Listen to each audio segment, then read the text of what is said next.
Terima kasih sudah memenuhi undangan kami untuk melaksanakan diseminasi pemahaman dan penerapan disiplin positif. Yang akan saya sampaikan pada siang hari ini sebetulnya adalah hal yang mungkin tidak terlalu baru dengan jenengan, cuma banyak istilah-istilah baru. Dan juga saya sama dengan jenengan semua sama-sama baru belajar. Jadi nanti apabila ada pertanyaan yang saya kurang paham, mungkin bisa kita jawab bersama, barangkali ada yang lebih memahaminya. Baik, untuk mempersingkat waktu langsung saja saya jelaskan. Yang akan kita bahas pada siang hari ini ada 7 kunci budaya positif. Yang pertama akan kita bahas yaitu perubahan paradigma baru. Kedua, disiplin positif. Ketiga, motivasi perilaku manusia. 4, kebutuhan dasar. 5, posisi kontrol restitusi. 6, nilai kebajikan. 7, keyakinan kelas. 8, segitiga restitusi. Dari ke-8 ini mana yang menurutnya jenengan paling menarik? Yang baru kenal, yang baru dengar. Segitiga restitusi. Ada lagi? Posisi kontrol restitusi. Iya, sama. Saya juga kemarin baca modulnya itu juga hal yang baru ini. Tapi sebetulnya kita sudah melakukan. Seperti itu. Langsung saja kita bahas yang pertama, paradigma belajar baru. Jadi ini hubungannya dengan profil pelajar Pancasila. Kenapa sih kok kurikulum selalu berubah? Nah, itu alasannya adalah kita harus mengikuti perkembangan zaman. Pembelajaran paradigma baru ini pusatnya adalah siswa. Jadi kita menghamba kepada siswa. Lalu tujuannya adalah untuk menghadapi tantangan abad ke-21.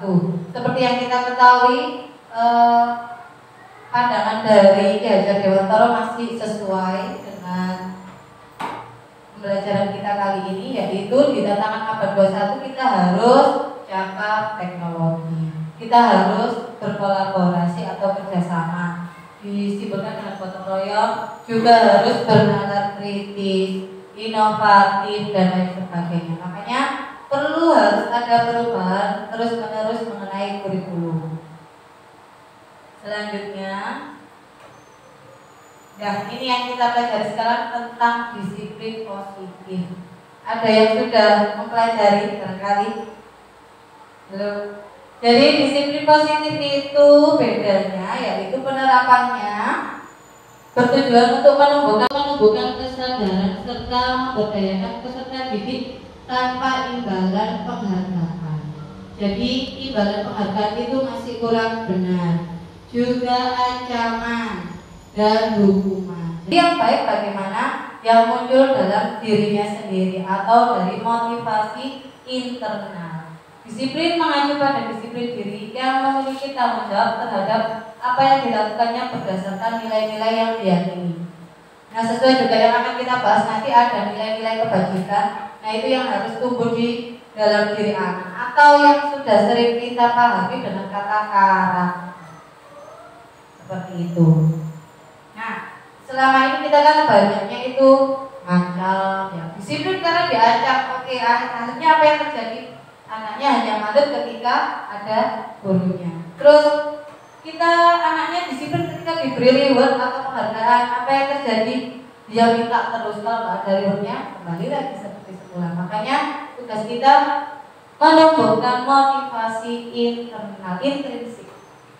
Nah, ini seperti yang dikatakan Ki Hajar Dewantara, disiplin yang kuat yaitu disiplin diri yang memiliki motivasi internal. Jadi kesadaran di dalam dirinya sendiri. Nah, oke. Nanti kita ada sedikit tipsnya berkaitan dengan tadi yang jenengan kepingin ketahui tentang posisi kontrol. Jadi bisa kita pahami bersama biar nanti bisa menjawabnya. Monggo, Bu Eni. Teori kontrol diungkapkan pertama kali oleh William Glasser. Jadi kita itu tidak bisa mengontrol orang lain. Bahkan anak kecil pun kita tidak bisa mengontrolnya. Anak masih toddler atau masih 3 tahun dia pasti punya keinginannya sendiri. Jadi yang bisa mengontrol kita adalah diri kita sendiri. Nah, dan semua perilaku pasti memiliki tujuan. Apa yang kita lakukan pasti ada tujuannya, siapapun itu.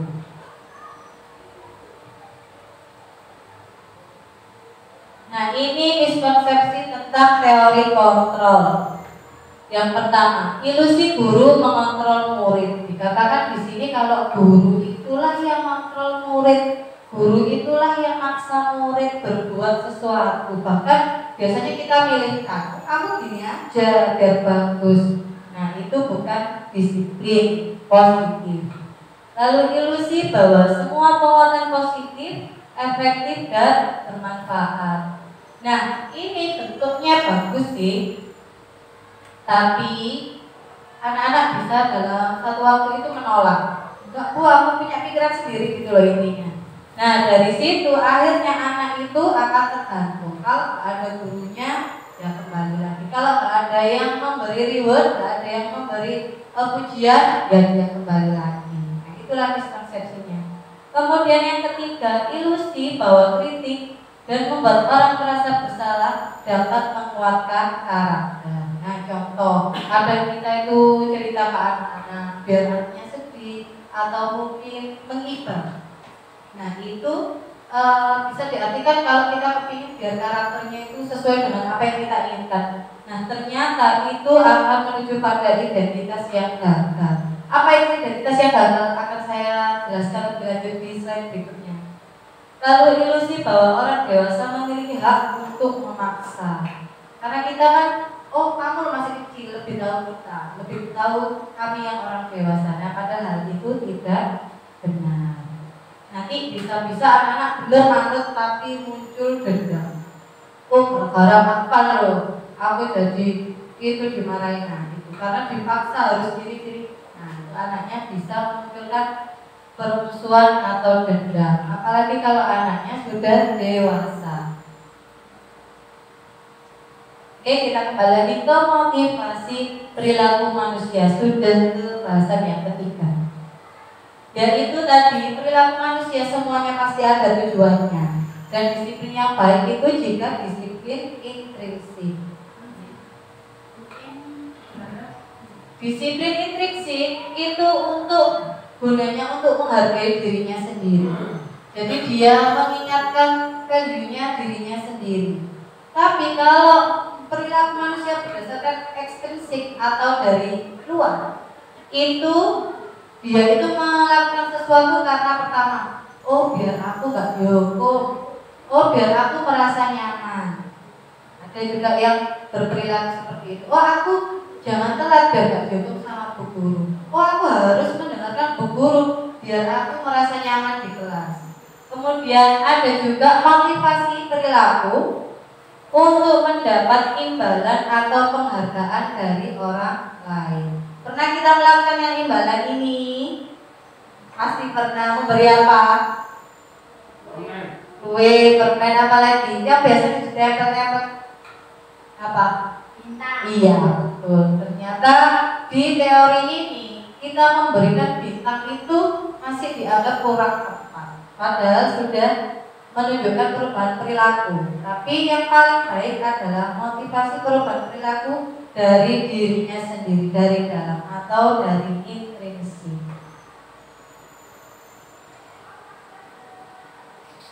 Nah, semuanya itu tujuan kita berdasar pada kebutuhan manusia. Manusia hidup itu punya 5 kebutuhan dasar. Yang pertama, untuk bertahan hidup. Kadang anak-anak ada yang misal terlambat gitu ya. Kenapa kamu kok terlambat sekolah?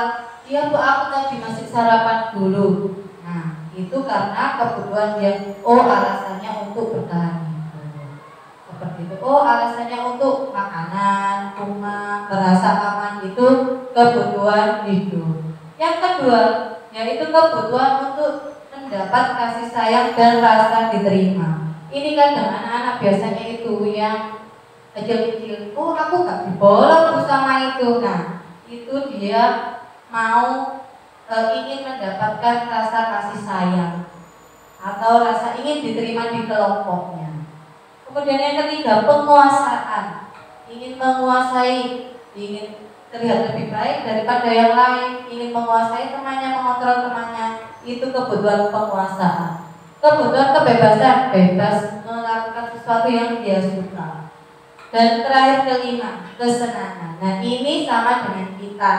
Kalau kita seneng nggak, misalkan diajak pergi gitu ya, terus atau mungkin waktu pelajaran diajak main-main dulu ya, senang seperti itu. Setelah senang, baru dia mau mengikuti. Coba kita cek dulu, membuat kesenangan. Tepuk 1, yes. Tepuk 2, oke. Tepuk 3, semangat. Wah, guru olahraga jos. Tepuk 4, konsentrasi. Tepuk 5, siap dimulai. Oke, sip. Nah, jangan khawatir, nanti ada gamesnya setelah ini. Nah, ini tadi sedikit sudah saya sampaikan. Kalau bertahan hidup itu hubungannya dengan kesehatan, rumah, dan makanan. Jadi tujuannya anak-anak berperilaku tadi. Oh misalkan, ya bu, aku ngambil makanannya temanku soalnya aku lapar. Nah itu berarti dia untuk memenuhi kebutuhan hidupnya. Barangkali ada juga, aku bu ngambil alat tulisnya temanku bu, soalnya aku nggak punya. Nah itu karena kebutuhan. Jadi nanti kalau kita melakukan restitusi juga harus ada empati berdasarkan kebutuhan dasarnya. Apa sih yang ingin dia ambil? Apa sih yang ingin kebutuhan dasar yang dia penuhi? Itu harus kita tahu terlebih dulu sebelum melakukan restitusi. Kasih sayang dan rasa diterima. Tadi sedikit saya ungkap, yaitu kebutuhan ingin diterima dalam kelompoknya. Nah, makanya anak-anak biasanya sih gak dipolo itu marah-marah betulan. Nah, itu menunjukkan kalau dia kurang dapat kebutuhan dasar rasa kasih sayang dan diterima. Kemudian bisa juga keinginan tetap terhubung dengan orang lain, bagian dari suatu kelompok, ada kelompoknya ke sana, oh dong kok diajak bunga, itu berarti dia tidak terpenuhi kebutuhannya untuk kasih sayang dan rasa diterima. Penguasaan, nah ini yaitu kebutuhan dasar manusia, ingin diakui, ingin dihormati, ingin dirasa lebih baik dari yang lain. Itu juga kebutuhan dasar manusia, dan bahkan pasti semuanya juga pernah merasakan seperti ini. Ingin didengarkan, ingin jadi yang pertama didengar, seperti itu. Kebebasan, nah suka mencoba-coba hal yang baru, dibebaskan ingin milih ini boleh, dibebaskan pilih tujuan rekreasi ke sana boleh, dibebaskan untuk melakukan hal yang dia suka. Lalu kebutuhan yang terakhir tentang kesenangan. Nah ini dihubungkan dengan kebutuhan akan kesenangan dengan belajar. Kesenangan bermain tadi, main-main dulu, kemudian diajak games. Nah itu kesenangan dalam belajar. Jadi dia termotivasi untuk belajar terus karena memang ada kebutuhan dasar dalam dirinya. Nah ini tadi yang ditanyakan sama Bu Rahma yang menarik perhatian kita, posisi kontrol guru. Nah yang kita pelajari hari ini hubungannya dengan disiplin. Biasanya disiplin itu untuk anak yang nakal-nakal, betul. Untuk anak yang nakal-nakal atau paling tidak yang tidak taat aturan. Nah, setelah kita mempelajari modul ini, ternyata ada 5 posisi kontrol guru. Saya yakin Bapak Ibu semua yang ada di sini sudah pernah melakukan ini, kecuali mungkin yang nomor 5. Kecuali mungkin yang nomor 5 saja yang belum. Nah, yang pertama penghukum. Apa itu ya penghukum? Jadi posisi guru, kalau ada yang salah langsung dihukum, kamu lari muter ke lapangan soalnya telat. Nah itu penghukum. Kedua, sebagai teman. Nah ini biasanya kalau teman diajak ngomong baik-baik, ya oke, ayo kamu kesini, wes gak apa-apa, sudah besok gak boleh diulangi lagi. Itu posisi kontrol guru sebagai teman. Jadi cara mendekatinya seperti teman. Lalu ada posisi kontrol guru pembuat rasa bersalah. Contohnya seperti ini.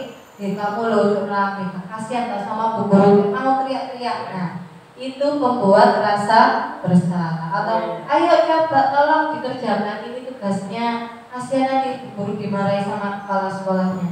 Nah itu juga posisi guru sebagai pembuat rasa bersalah. Lalu pemantau, nah ini yang sudah ke arah lebih baik. Kita pantau dari perilakunya anak-anak tadi dengan cara apa? Mengingatkan apa konsekuensinya, apa aturannya, apa kalau kamu melanggar seperti ini apa yang akan kamu dapatkan. Nah ini posisi yang sudah lebih bagus lagi, dan ternyata posisi yang paling bagus yaitu kita sebagai manajer. Apa itu sebagai manajer? Akan dijelaskan setelah ini lebih lanjut. Nah ini kelihatan apa enggak? Oke, jadi penghukum itu biasanya ciri-cirinya adalah secara langsung. Jadi guru itu memberi hukumannya secara langsung, tidak sesuai dengan aturan dan tiba-tiba. Contoh, menunjuk-nunjuk, menghardik, ngomong keras, kemudian menyindir. Nah, awas ya kalau kamu gak padat. Nah, itu termasuk posisi penghukum. Lalu posisi pembuat orang merasa bersalah. Nah, bisa biasanya cara gini. Ibu kecewa, kamu kok kayak gitu ya? Harusnya kan kamu sudah lebih baik daripada yang kemarin. Itu membuat rasa bersalah. Nah, apa akibatnya? Akibatnya yang nomor 1 sama 2 bisa jadi anak akan berbohong, menutupi kesalahannya, karena daripada nanti aku dihukum, nah daripada nanti aku dimarahi. Itu adalah hal yang kurang baik dari posisi kita sebagai penghukum dan membuat rasa bersalah. Posisi yang ketiga yaitu sebagai teman. Ayolah si manut, ayo ikut. Nah misal, masa gitu aja kamu nggak mau, kan kamu pernah dibantu. Nah itu juga akhirnya dia jadi ketergantungan. Kalau nggak ada gurunya, maka dia akan kembali seperti tadi, tergantung. Ada gurunya yang memotivasi terus, ya bagus. Kalau nggak ada yang memotivasi, kembali lagi seperti semula, iya, setelah awalnya. Kemudian pemantau. Pemantau ini sudah ingatkan apa peraturannya, boleh nggak seperti itu. Tuh. Tapi akhirnya murid meletakkan guru, peraturan dan hukum di atas dunia berkualitas. Akhirnya ya sama aja, kembali lagi kalau ada guru saja dia patuh, kalau nggak ada kembali lagi. Nah terakhir yang manajer, yaitu dengan menanyakan pertanyaan-pertanyaan yang nanti kita lakukan di segitiga restitusi. Apa? Menanyakan keyakinan kelas, apa yang kita yakini. Menanyakan kalau salah ya sudah nggak apa-apa, tapi apa solusinya. Jadi dia refleksi sendiri, kalau melakukan itu maka kamu harus bagaimana yang benar. Dan dia sendiri yang berjanji kepada dirinya untuk melakukan hal yang lebih baik. Nah itu yang akan kita pelajari lebih mendalam tentang posisi guru sebagai manajer. Ada yang perlu ditanyakan? Nah kalau nggak ada, kita main games dulu mengenai posisi kontrol guru. Silakan di scan barcode-nya atau dibuka kahot.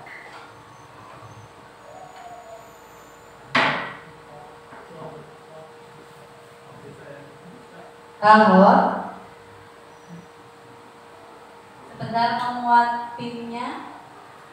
Oke, itu bisa yang sebelah sini. Nah, ini bisa pakai Google Lens di foto gitu, atau masuk ke kahot, dimasukkan itunya, pinnya.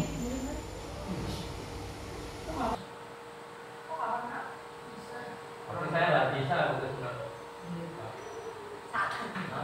Tapi saya trouble. HP ada sih.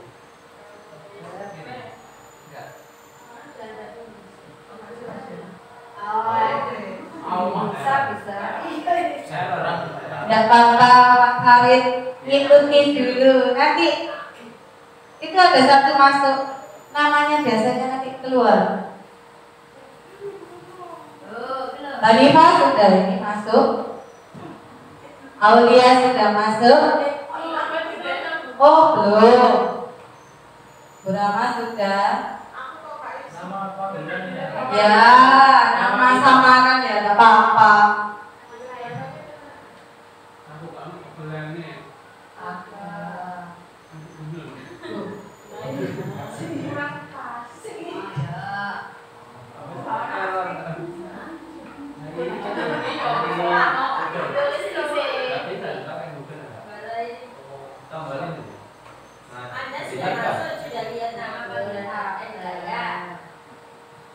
Sudah.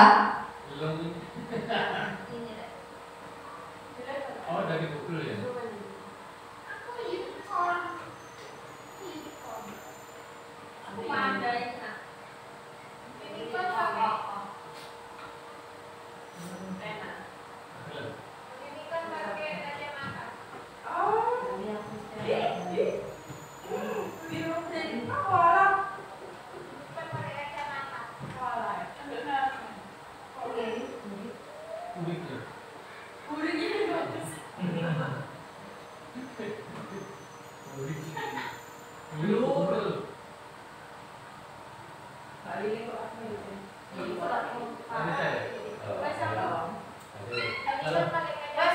Apa yang nggak bisa berarti ikut langsung jawab saja. Sampun? Siap ya? Oke.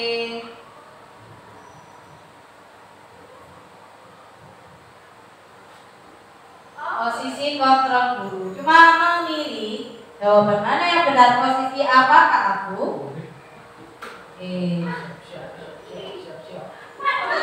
Belum. Nah, ayo 17 detik. Lari mengelilingi lapangan. Sudah. Itu apa sih itu Bu? Kurang besar ya tulisannya.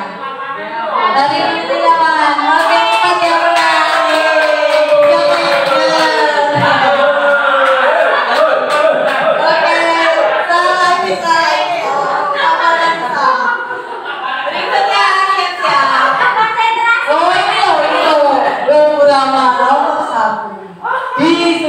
Bu Aulia, Bu Hanifah, Pak Kikli, apa? Lanjut nomor 2. Persiapan. Sudah berapa kali diberitahu kenapa kamu selalu buat kecewa ibu? Ada kata kuncinya kecewa. Posisi kontrol sebagai apa? 11, 10. Membuat merasa bersalah. Apa yang benar? Iya. Siapa yang memimpin? Iya, masih Burama. Burama, Bu Aulia, Bu Hanifah, Pak Kikli. Pak Fran kan jawab. Lanjut, siap nomor 3.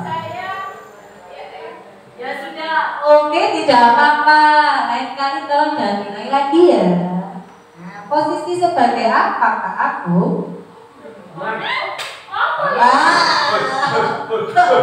Ayo cepet-cepetan. Sudah. Iya. Betul itu yang kamu lakukan teman. Siapa yang mau mimpi? Iya. Bagi kelihatan. Bagi naik sepakat sniper. Jawaban beruntun terbaik. Lanjut. Nomor 4. Kamu sudah melanggar peraturan sekolah. Kamu tahu konsekuensinya. Nah, tahu nggak? Konsekuensinya. Kata kuncinya di situ. 8, 7, 6, 5, 4. Iya. Jawabannya apa? Apa yang benar? Pemantau. Betul, pemantau. Berarti Pak Zul benar? Salah. Oh, tetap Bu Bu Rama yang memimpin. Salah. Nomor 5 sampai 10. Sedikit lagi. Ayolah, merayu-rayu. Merayu-rayu. 6, 5. Merayu-rayu.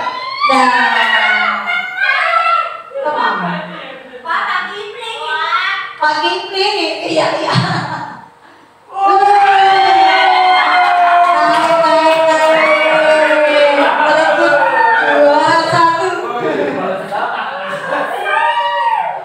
Selanjutnya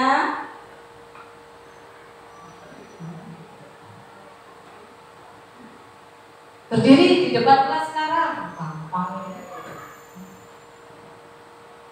Cepet semuanya langsung. Sudah semua kayak gitu.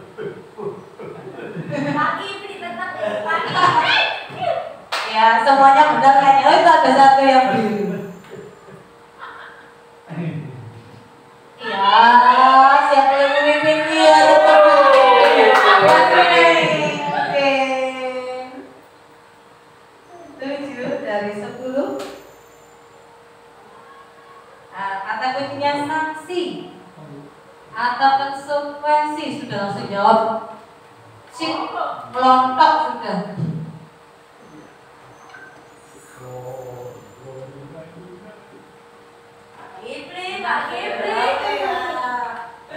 Diam-diam mengajukan langsung. Ayo berapa? Ya, jawabannya sudah. Berarti kami menyusul.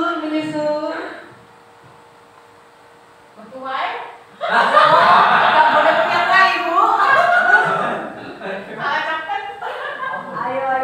Apa rencanamu untuk menyelesaikan masalah ini yang terbaik?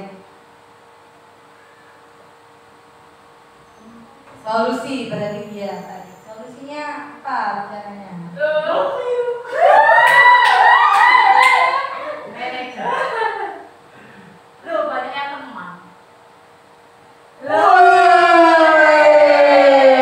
Ini bersaing ketat ini ya. Ini bersaing ketat ini. Oke, selanjutnya. Boleh, Bos. Kata kuncinya awas tuh. Tuh, Pak Fan coba petang tuh. Pak Fan naik ini. Melesat.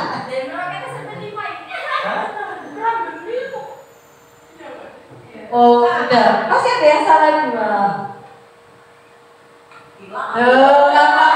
Naik. Oke, Bu Hanifah masih memimpin. Sudah terakhir. Siapa yang memimpin?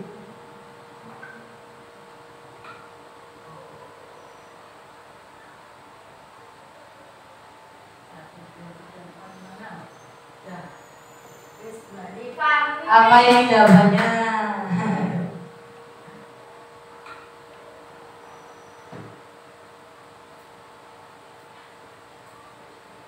Oke, jawabannya manajer. Siapakah pemenangnya? Podium.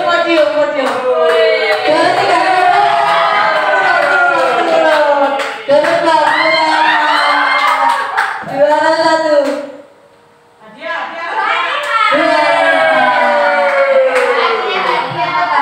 Belum ingat disiplin positif tanpa hadiah, motivasi dalam dirinya. Oke, kita lanjutkan kembali.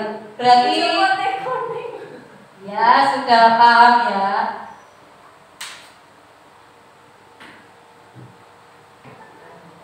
Oke, jadi tadi dari posisi kontrol tadi yang paling baik yaitu manajer. Ciri khususnya adalah menanyakan solusi, rencanamu seperti apa yang akan kamu lakukan selanjutnya, dan juga menanyakan apa keyakinan kelas kita.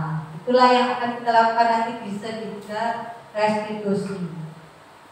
Nah, sebelum itu berarti kan menanyakan keyakinan kelas. Jadi kita harus membuat dulu keyakinan kelasnya. Nah, keyakinan kelas itu dibuat berdasarkan dari nilai-nilai kebajikan. Nah, kalau sepengetahuan kita kemarin, saya pikir itu keyakinan kelas itu kayak aturan tapi rinci seperti itu, terus apa konsekuensinya, akan dapat poin atau bagaimana. Ternyata yang saya pelajari kalau membuat keyakinan kelas itu universal. Jadi bahasanya itu tidak rinci, tidak khusus, tapi umum dan pendek saja, yang gampang diingat dan gampang untuk anak-anak itu mengerti betul. Dan semuanya itu hubungannya dengan nilai kebajikan. Gampangnya gini aja, nilai kebajikan itu karakter, sudah seperti itu. Nah, nilai kebajikan adalah nilai yang disepakati bersama, lepas dari suku, bangsa, agama, bahasa maupun latar belakangnya. Jadi sudah sepakat mau pakai yang mana. Nanti kita akan praktek sedikit membuat keyakinan kelas. Nanti biar Bapak Ibu bisa langsung praktekkan di kelas. Nah, semoga apa yang saya sampaikan ini insya Allah sudah sesuai kok dengan modulnya. Nah, ini bisa jenengan baca sendiri. Jadi nilai-nilai kebajikan yang kita pakai bisa banyak macamnya. Nah, yang terutama sekarang yang sedang digaung-gaungkan yaitu tentang profil pelajar Pancasila. Jadi kalau kita mau mengambil nilai kebajikan dari profil pelajar Pancasila juga boleh. Atau mau mengambil dari ini primary years program, mengambil nilai sikap toleransi, menghargai, mandiri juga boleh. Dan ini saling berkaitan kok. Atau diulang-ulang juga. Oh, mandiri ada sudah di profil pelajar Pancasila. Ternyata di ini juga ada lagi. Percaya diri juga seperti itu. Jadi kita juga bisa langsung mikir aja sendiri. Oh, enaknya itu pakai nilai kebajikan yang mana? Pasti Bapak itu sudah bisa mengerti sendiri. Kemudian, nah ini tabelnya yang secara luas sudah banyak di sini. Nah, ini nanti bisa kita pilih satu untuk dijadikan keyakinan kelas berdasarkan aturan yang akan kita sepakati. Bisa dibaca sendiri. Nah, seperti itulah. Toleransi justru terus sama aja. Komitmen, santun, kebersihan, kesehatan, ya nilai kebajikan, gotong royong, terus tanggung jawab, itu kan biasanya peduli, integritas, hormat, menghormati, menghargai, dan lain sebagainya. Nah, biar Bapak Ibu lebih paham lagi, nanti langsung saja kita praktek. Nah, intinya membuat keyakinan kelas itu ciri-cirinya seperti ini. Yang pertama, kuantitatif, berupaya pernyataan universal. Jadi seperti yang saya ucapkan tadi, secara umum, kalimatnya itu umum, jangan tinggi. Jangan tinggi, kalau tinggi akan menjadi sebuah peraturan. Terus sedikit saja agar mudah diingat, kata-katanya sedikit. Lalu sesuai dengan kondisi kelas dan sekolah sehingga mudah diterapkan. Jadi kita sendiri yang memikirkan mau mengambil keyakinan kelas yang mana dengan anak-anak tentunya. Lalu semua warga sekolah atau warga kelas dilibatkan saat membuat keyakinan kelas. Nah, kita coba. Yang pertama caranya kita pikirkan dulu. Kita coba 5 aja ya. Mau peraturan apa yang akan kita angkat? Barangkali ada yang mempunyai ide, silakan. Peraturan yang ada di kelas bebas saja. Misal mendengarkan guru saat pelajaran. Oke. Ada lagi? Boleh. Oke, kita lanjutkan lagi. Apalagi peraturan yang akan kita diskusikan hari ini? Selain mendengarkan guru saat pelajaran, tidak menjalankan bangku, tidak bully, hubungannya dengan anak-anak, kelambatan mungkin atau kebersihan atau apa? Terlambat, tidak boleh datang terlambat. Melaksanakan tiket, oke? Contoh saja 5 ya. Oke. Melaksanakan tiket melaksanakan piket kelas.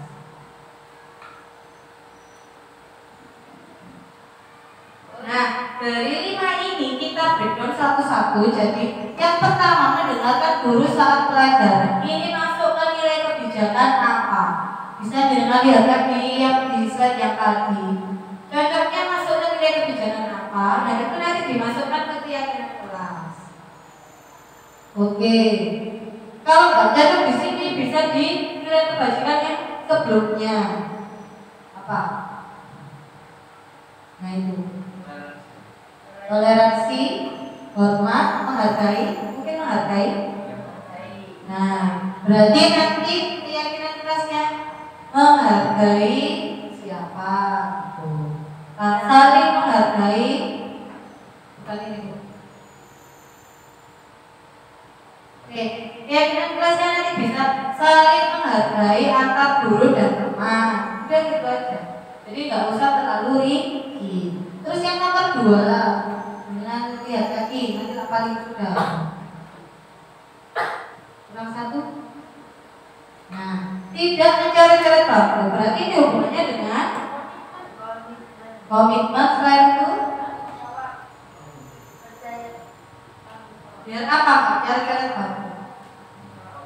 Nah, biar nggak kotor. Berarti menjaga kebersihan. Menjaga kebersihan meliputi apa? Menjaga kebersihan kelas atau lingkungan sekolah juga boleh. Nah, nanti bisa dirangkum. Kenapa kok universal? Biar ini gabung gitu loh maksudnya. Tidak mencari baku dengan melaksanakan piket kelas. Kan masih sama namanya dan kebersihan. Nah, jadi anak ketika ditanya apa keyakinan kelas kamu, mungkin pas waktu dia mau sampah sembarangan, dia langsung ingat, oh ya harus menjaga kebersihan. Jadi maksudnya seperti itu. Dalam beberapa peraturan bisa jadi satu keyakinan. Itu ya. Yang nomor 2 dan nomor 5 masih nyambung. Jadi tentang menjaga kebersihan. Lalu tidak bully. Nah, tidak bully. Nilai kebajikan apa yang akan kita ambil? Silakan. Menghormati, oke. Menghormati, saling menghormati.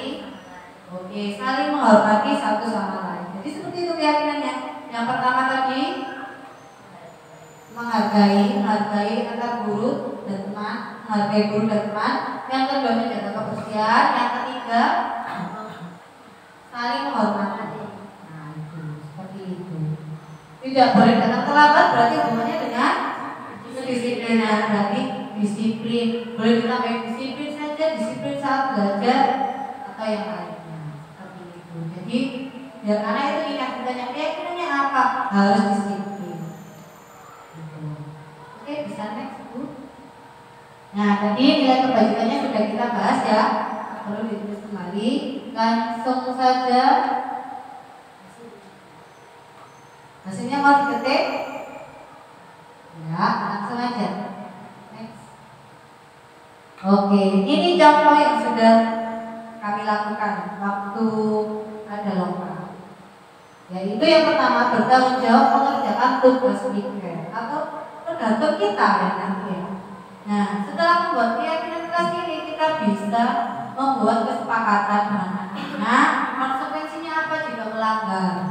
Jadi setelah melakukan restitusi, biar dia itu punya pikiran gitu. Oh ya, nanti konsekuensinya seperti ini. Berarti solusinya aku harus apa?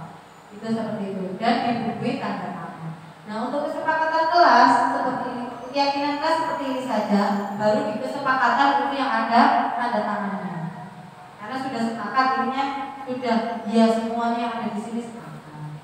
Terus bersikap tenang saat pelajaran berlangsung, bersikap jujur, hidup rukun. Nah itu tidak boleh tadi kan bisa juga masuk ke hidup rukun. Jadi tergantung kesepakatan kita dengan anak-anak atau warga sekolah. Itu cara membuat keyakinan kelas. Barangkali ada yang ditanyakan? Yes, jelas deh. Dilanjutkan. Nah, ini yang tadi banyak yang bertanya tentang segitiga restitusi. Sebelum kita restitusi, kita harus tanya dulu apakah anak itu mau diajar restitusi. Karena kadang ada juga anak yang sulit untuk diajak komunikasi atau sudah mau diajak ngomong. Nah, dan juga miskonsepsi restitusi itu berarti gak ada yang salah karena semuanya Jadi tidak semua hal kedisiplinan itu bisa direstitusi. Contohnya kalau sudah masuk ke ranah kriminal itu sudah nggak bisa direstitusi, atau narkoba, atau pokoknya tarafnya sudah tinggi ya. Kalau restitusi itu biasanya ke kenakalan-kenakalan yang ringan saja. Nah, apa itu segitiga restitusi? Restitusi adalah proses menciptakan kondisi bagi murid untuk memperbaiki kesalahan mereka. Jadi mereka itu salah, iya, tapi apa tindak lanjutnya, sehingga mereka bisa kembali lagi pada kelompok mereka dengan karakter yang kuat. Nah, setelah direstitusi, anak ini dia tidak malu, maksudnya seperti itu, nggak malu, nggak merasa rendah diri, tapi dia bisa kembali lagi ke kelompoknya dengan biasa.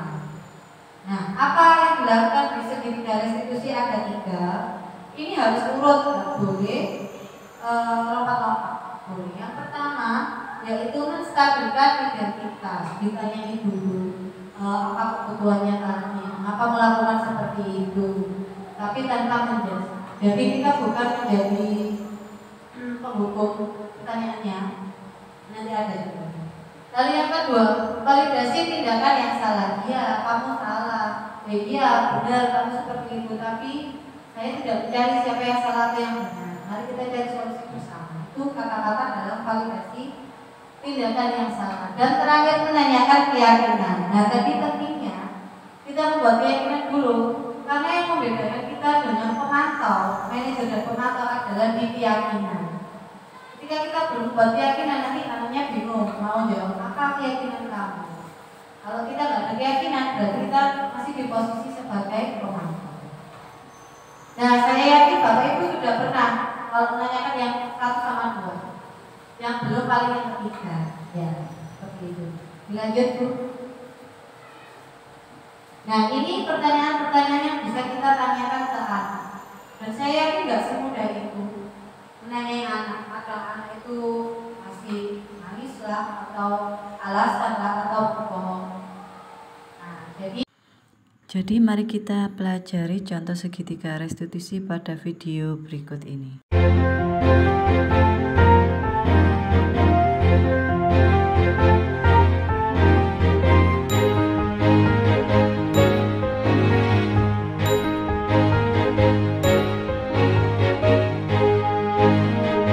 Ya, ada cerita apa ya hari ini ya, Cia sama Rizky?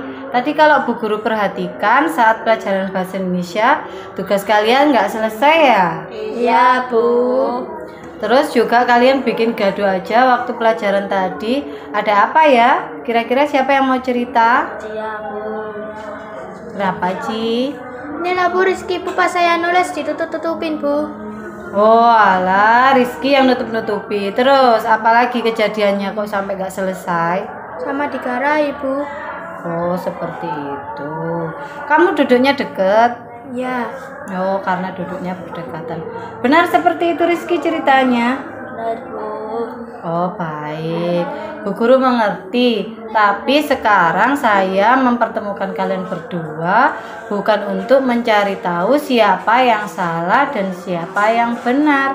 Bu Guru hanya ingin kita mencari solusi bersama.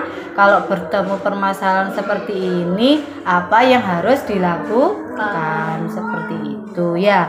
Berarti saya sudah mengerti. Akan saya diskusikan dulu sama Rizky ya. Cia tunggu sebentar di luar ya. Iya, Bu. Baik, terima kasih. Nah, Rizky, Bu Guru ingin tahu apa sih tujuan kamu? Kenapa kok kamu gangguin Cia? Ya, selesai nulisnya bersama, Bu. Nggak ketinggalan. Walah, kamu takut ketinggalan? Ya, Bu.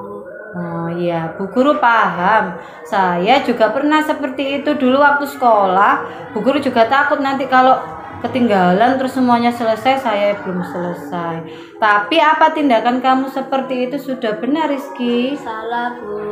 Nah, pinter sudah tahu kalau salah. Ya, jadi kalau seperti itu lagi boleh nggak dilakukan? Tidak, Bu. Tapi tadi kamu tujuannya cuma itu, Iya. gangguin, Iya, Bu. biar nggak ketinggalan. Iya, Bu. Nah, kalau kamu gangguin biar gak ketinggalan, Itu adakah keyakinan kelas yang kamu langgar? Ada Bu. Masih ingat gak keyakinan kelas kita itu apa saja? Masih Bu. Apa coba? Saling tolong menolong Mm-mm. dan menghormati sesama teman. Ya, bagus. Terus dari yang kamu sebutkan tadi, ada nggak yang belum kamu lakukan dari kesepakatan kelas kita? Ada Bu. Yang mana? Menghormati sesama teman. Nah, betul. Jadi, tindakan kamu tadi, kamu sudah tahu kalau itu tidak menghormati teman. Berarti sebaiknya apa yang harus kamu lakukan biar bisa menghormati teman? Tidak mengganggunya lagi saat pembelajaran. Betul, tidak mengganggu lagi saat pembelajaran. Biar kamu nggak ketinggalan, apa yang harus kamu lakukan? Menulis bersama. Menulis bersama. Fokus menulis bersama. Baik, kalau seperti itu kamu sudah tahu solusinya. Kapan nih kamu akan segera melakukannya? Besok Bu. Besok. Lalu kepada Cia apa yang harus kamu lakukan? Minta maaf Bu. Betul, minta maaf. Mau sekarang minta maaf? Mau Bu. Iya, saya panggilkan Cia ya. Iya Bu. Cia, silakan masuk. Ya, tadi Rizky sudah guru beritahu, sudah ngerti gimana solusinya kalau seperti itu. Kalau Kak Kapin ketinggalan itu bagaimana? Mengganggu betul apa enggak? Sudah ngerti. Rizky ada yang ingin disampaikan ke Cia? Ada Bu. Apa? Si minta maaf ya, aku tidak mengulanginya lagi. Ya, tapi jangan diulangi lagi ya. Iya Bu. Alhamdulillah sudah rukun kembali. Sudah nggak ada yang marah? Sudah. Baik, sudah selesai ya? Ya. Iya, kalau sudah silakan kembali lagi ke kelas. Terima kasih.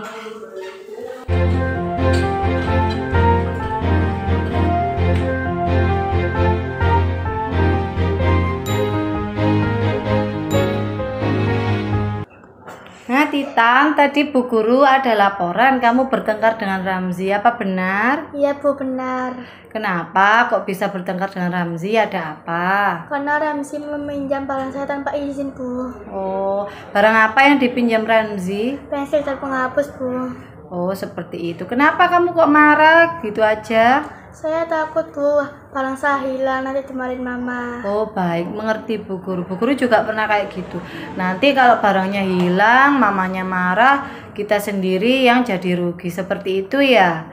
Iya, benar. Tapi kalau kamu melakukan seperti itu, mudah marah dengan teman. Apakah tindakan kamu sudah benar? Belum Bu. Belum benar. Berarti tindakan kamu yang benar seperti apa harusnya? Tidak memarahi teman dan mengontrol emosi Bu. Nah, betul. Walaupun teman kalian salah, tapi harus tetap bisa menahan emosi. Nah, masih ingat gak dengan kesepakatan kelas kita? Masih Bu. Masih ingat. Dari kesepakatan kelas kita yang dulu, ada nggak yang sudah kamu langgar? Menghormati teman Bu. Nah, benar. Tadi kamu berarti gampang marah itu tidak menghormati teman. Kalau kamu bertemu lagi ada temanmu yang seenaknya sendiri pinjem-pinjem tapi nggak bilang, seharusnya apa yang kamu lakukan?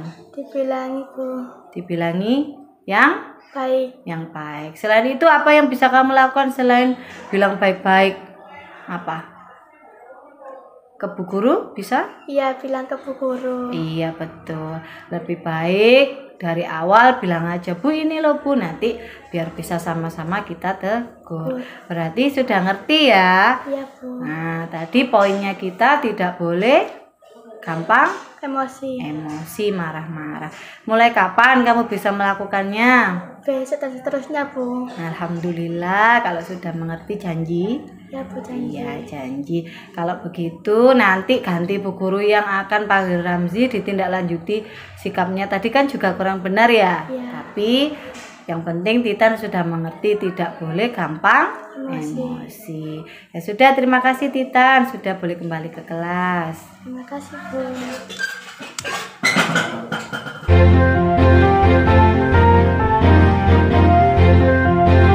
Saya senang sekali. Sekarang Rizky sudah tidak mengganggu saya lagi. Saya juga tidak takut bercerita ke Bu Gustul. Jika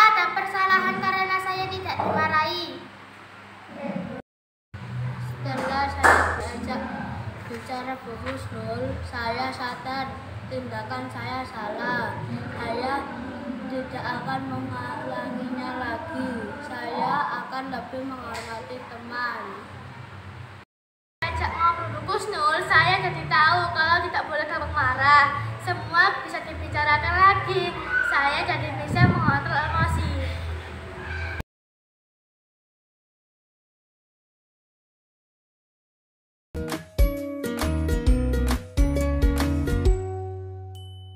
Salam dan bahagia Ibu dan Bapak guru hebat. Pada video kali ini kita akan membahas tentang salah satu program disiplin positif yang diterapkan di lingkungan sekolah yang dikenal dengan nama restitusi.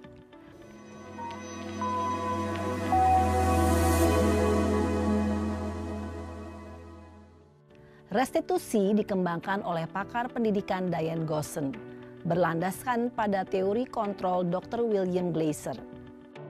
Segitiga restitusi adalah suatu proses dialog yang dijalankan oleh guru atau orang tua agar dapat menghasilkan murid yang mandiri dan bertanggung jawab.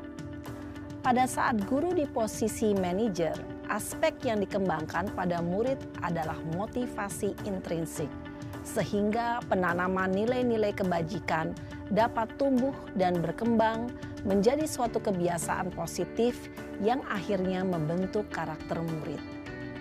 Proses dialog ini terdiri dari 3 langkah yang digambarkan pada ketiga sisi pada segitiga restitusi.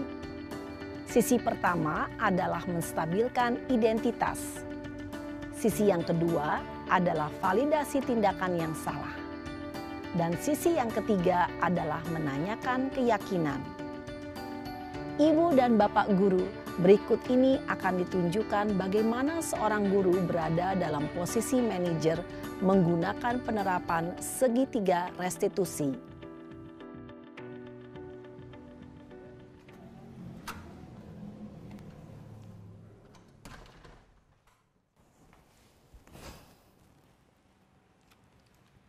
Siang Sarah.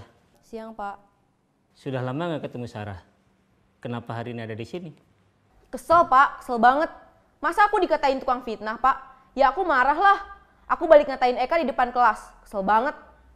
Oh begitu. Ya pasti kamu marah dan kesal.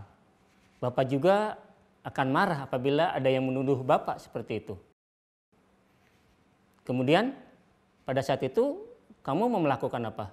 Ya saya langsung ngatain Eka lah Pak. Kesel banget. Saya bentak-bentak dia depan teman-teman lain. Oh begitu.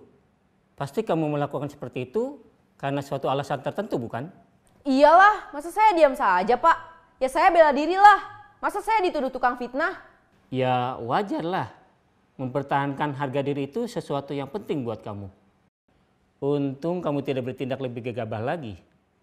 Hanya membentak-bentak. Iya Pak. Untung saya masih bersabar dan hanya membentak saja. Sudah gemes padahal. Saya pasti bela diri lah. Ya pasti ya. Tapi kamu memilih untuk tetap bertahan dan bersabar. Kamu memilih untuk tidak berbuat lebih parah lagi bukan? Iya. Nah sekarang coba kita lihat lagi. Tindakan kamu yang bentak-bentak Eka di kelas. Tindakan kamu itu kira-kira sesuai dengan keyakinan kelas atau prinsip kamu tidak?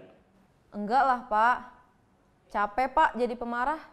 Jadi keyakinan atau prinsip mana yang kurang sesuai dengan keinginan kamu? Ya saya sebenarnya sangat menghargai orang lain. Mungkin saat itu saya menjadi emosi. Jadi tidak menunjukkan sikap itu. Kamu meyakini tidak? Menghargai orang lain itu penting buat kamu. Yakinlah Pak. Iya setuju. Kita harus saling menghargai. Namun ada juga keyakinan yang kita sepakati yang perlu kita jalankan apabila kita sedang marah bukan? Ya saya bisa lebih proaktif. Mulai dengan diri sendiri. Saya bisa jadi lebih bersabar, mengambil waktu jeda untuk berpikir mau apa selanjutnya. Kira-kira kamu bersedia memperbaiki masalah ini tidak? Bersedia Pak. Kalau kamu memperbaiki masalah ini, kamu akan menjadi orang seperti apa? Saya akan menjadi orang yang bertanggung jawab kali ya Pak. Dan senantiasa proaktif. Iya, menurut kamu bagaimana rasanya menjadi orang seperti itu? Ya nyaman lah, bangga bisa bersabar dan menahan diri. Baiklah kalau begitu. Yuk kita pikirkan bagaimana memperbaiki masalah ini.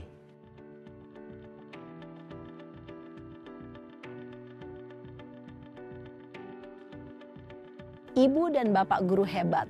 Baru saja kita menyaksikan contoh bagaimana seorang guru berada dalam posisi manajer menggunakan penerapan segitiga restitusi. Mari kita bahas satu persatu. Pada sisi pertama, menstabilkan identitas berdasarkan pada prinsip bahwa membuat kesalahan adalah bagian dari proses pembelajaran. Sisi pertama dari segitiga ini berperan menggeser identitas murid dari identitas gagal ke identitas sukses. Murid yang sedang bertingkah laku yang tidak pantas atau menarik diri saat itu sedang mengalami identitas gagal. Bila kita mengkritiknya, maka posisinya tidak akan berubah. Kita bisa mengajukan pernyataan-pernyataan ini. 1. Membuat kesalahan sesuatu yang wajar. 2. Manusia tidak ada yang sempurna. 3. Kita bisa memperbaiki masalah ini. 4. Saya tidak menanyakan kesalahannya. Saya lebih fokus bagaimana memperbaiki masalah ini. 5. Apakah saat ini kamu tengah menjadi orang yang baik untuk dirimu sendiri? Pada sisi kedua, validasi tindakan yang salah berlandaskan pada prinsip bahwa setiap perilaku berupaya memenuhi suatu kebutuhan tertentu. Guru yang telah memahami teori kontrol akan bergeser dari pemikiran stimulus respon menjadi proaktif dan mencoba untuk mengenali tujuan dari perilaku murid. Mengenali dan mengakui kebutuhan murid ini dapat memperbaiki hubungan dengan murid tersebut. Pernyataan atau pertanyaan bisa disampaikan dengan nada suara tidak menghakimi atau memojokkan, sehingga dapat mengembalikan murid pada posisi positif. 1. Kamu bisa saja bertindak lebih gegabah lagi dari ini. 2. Kamu bukan melakukannya tanpa suatu alasan tertentu. 3. Kamu melakukannya karena mempertahankan sesuatu yang penting bagimu. 4. Mungkin kamu bisa mempelajari suatu perilaku baru yang lebih efektif. Bersediakah kamu mempelajarinya? Selanjutnya, kita akan simak sisi terakhir, yaitu menanyakan keyakinan. Teori kontrol menyatakan bahwa pada dasarnya kita termotivasi secara intrinsik. Pada saat perilaku yang salah telah divalidasi dan identitas sukses telah stabil, maka murid telah siap mengaitkan keyakinan-keyakinannya dengan tindakannya yang salah dan pemikirannya telah bergeser ingin menjadi orang yang dituju. Pertanyaan-pertanyaan ini dapat mengaitkan keyakinan-keyakinan yang dianut murid. 1. Sebagai keluarga atau kelas, apa yang kita yakini? 2. Nilai-nilai apa yang telah kita sepakati? 3. Seperti apa gambaran sebuah kelas yang ideal bagi kamu? 4. Kamu ingin menjadi orang seperti apa?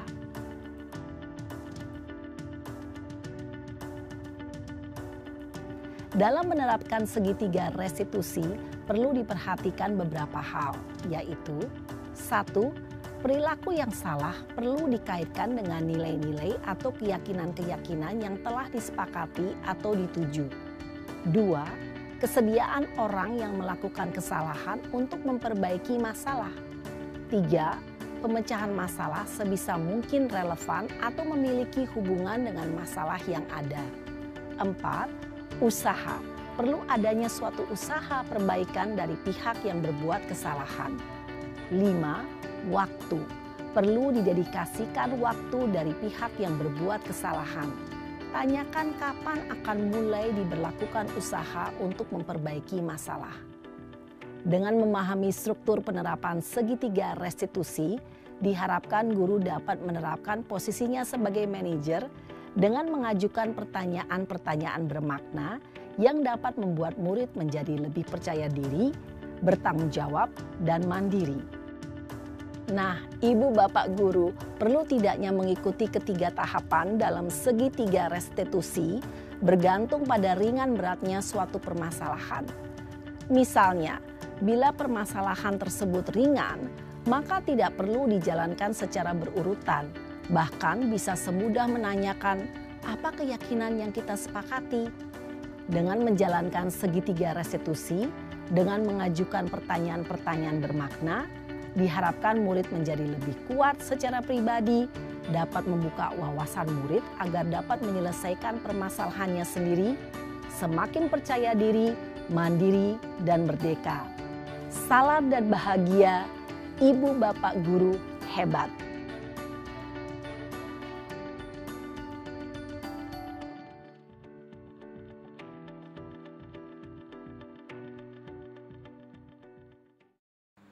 Setelah melihat contoh dalam video tadi, kita bisa sedikit mendapat gambaran bagaimana cara melakukan restitusi yang baik.